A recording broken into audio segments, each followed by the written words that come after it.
Hi, I'm Mark Laux, Extension Wheat Scientist with The Ohio State University. This is a follow-up video to one we shot a few weeks ago, introducing you to a study that we're doing out here. One of our goals is to try to get a little better handle on the interaction between glyphosate and glufosinate, Liberty, in tank mixtures, because there's a number of soybeans you can do that on now. You can do that on the Enlist bean, on the Liberty Link GT27, and at some point you'll be able to do that on the Bayer XtendiFlex bean also. So we have a couple of different studies looking at interactions. We did this last year, and you know what it showed that is there's times when they don't necessarily work well together. There may be a little bit of antagonism, and the study actually showed that you know, if you applied them separately a few days apart, sometimes that was the best option. So we have that study repeated, but the one I'm talking about here is a dose response study where we are trying to get a little bit better handle on specifically sort of where control starts to break when they're applied alone and applied in a mixture. So what we have is glufosinate, Liberty, from 64 ounces down to 4 ounces, so 64, 32, 16, 8, and 4. They have the same thing with PowerMax, 64 down to 4. And then we have the combinations at the same, so it's 4 ounces and 4 ounces, 8 ounces and 8 ounces, and so forth. So we can apply some stats to this and try to get a little bit of a handle on where it breaks on certain weeds. There's a nice population of weeds out here. One of the things we've done here is there's no pre-emergence, so we actually have pigweed, redroot pigweed, lamb's quarter, barnyard grass, foxtail, giant foxtail, and giant ragweed.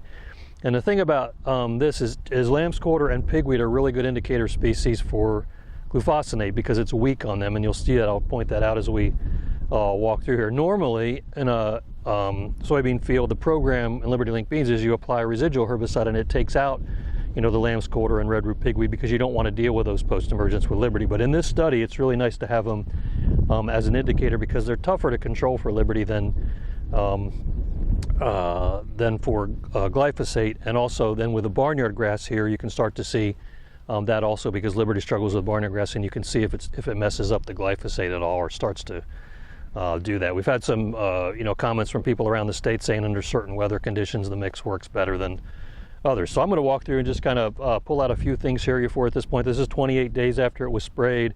The beans are starting to canopy, and so it's a little bit difficult to see, but you can see looking over the top certainly good control and control that's not so good. So right here is 64 ounces of Liberty, which is basically clean at that rate. That's double the rate that most people use. It took out essentially everything. You can see a giant ragweed straggler, which isn't unusual given the population.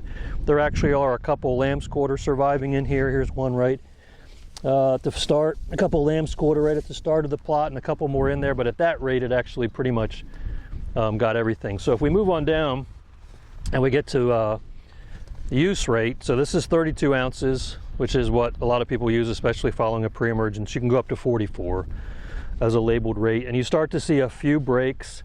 It's actually hanging in there okay on barnyard grass, which is sometimes rare, but you can see a pigweed. Here you can see a pigweed coming through. It's actually weaker on redroot pigweed than it can be on water hemp. You can see some lamb's quarter starting to come through. Still got all the giant ragweed. I think there's a velvet leaf back in here. So you know, I mean, that rate, if you don't use a residual herbicide, Liberty can look a little rough, but here under very good conditions, good growing conditions, when we sprayed it, it looks good. You get down to 16 ounces of Liberty and you start to see a bunch of stuff break. You got velvet leaf coming through, you got a bunch of lamb's quarter coming through, there's a barnyard grass here and there coming through. Still got, under our conditions here, still got all the giant ragweed. Right, so behind on the other side you can start to see the lower rates, which are 8 and 4 ounces, which I don't really need to walk through, but you can see we're way below the threshold that Liberty would work on most everything, especially down at 4 ounces. So then the Roundup PowerMax starts, and so 64 ounces in it, and this weed spectrum, Roundup will handle this weed spectrum pretty well. It has weaknesses on lamb's quarter post-emergence sometimes. These are giant ragweed with a low level of glyphosate resistance, that type where you get like a 70%, 70% response still, and you'll see that when the rate goes down. So there's the full 64 ounces, which is essentially clean, right? You come down to 32 ounces, which is still clean. There's not a lot of giant ragweed right here, but when you get to 32 ounces in the back farther in the study in the reps, you start to see some giant ragweed come through it. And you do see definitely that down here at 16 ounces, where it's still, glyphosate is just very good on grasses. Down at 16 ounces, you can start to see the giant ragweed that got sort of hammered and is kind of sitting there and eventually regrow. You got some lamb's quarter starting to come through. You're still handling the barnyard grass okay, and the pigweed. I think these next two plots really show us how good a herbicide glyphosate is still, and why I use it so much. Here's 8 ounces of glyphosate, and you can see there's a giant ragweed coming through on the edge. There is more lamb's quarter in here. It's still holding the grass. I think there's a couple pigweed in there, right? And then we get down to 4 ounces of Power Max, and it really starts to break. You can start to see more giant ragweed. You can see the grass coming up through and the lamb's quarter, right? So that's your individual rates. And then if you come down and we start to have the combinations. Now, when we started at the high rates, everything was clean. So you'd expect the high rates really to work very well together. Here's 64 and 64, which is off-label, right? And then you're down here at 32 ounces of Liberty and 32 ounces of Power Max, and you can see one giant ragweed straggler sticking up, which was probably pretty big when we sprayed. Everything else is still clean.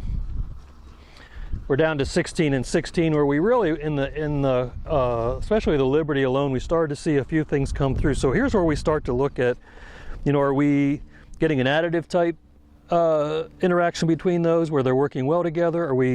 Are they antagonistic? I don't think in this case the plot is really any worse than the Liberty alone. It may be, if anything, it may be a hair worse than the glyphosate alone at this rate. This may be a seedling giant ragweed, but it's still really clean. I mean, there's under the weather conditions that we sprayed, which I think have a big effect, the 16 and the 16 is still working fine. Last year, I think we wouldn't have seen that under the weather conditions that we had last year. And then 8 and 8. And again, I think what you start to see here is, if you recall the 8 ounces of Power Max up the tier a little bit, it really did look cleaner than this. When you start looking down in here, you've got some barnyard grass coming through, you got some lamb's quarter coming through, you got a pigweed coming through there. So you start to get an inclination that at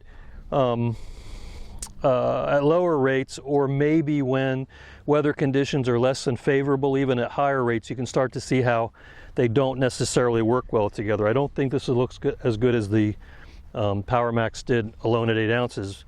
And then you get down to 4 and 4. Doesn't really look any worse.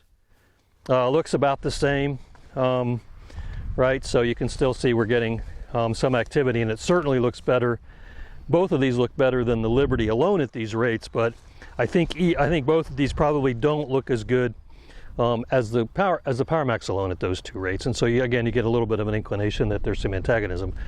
The take-home message, I think, is, in the conditions we sprayed here, if you're up at close to use rates, the information here would show you're good to go. Again, we had a study similar to this last year under less ideal conditions, bigger weeds, and I think we didn't necessarily see that. So, but I think, again, you can look here at these rates and kind of what happens here and think, okay, under adverse conditions, maybe I'll start to see a little bit of an issue.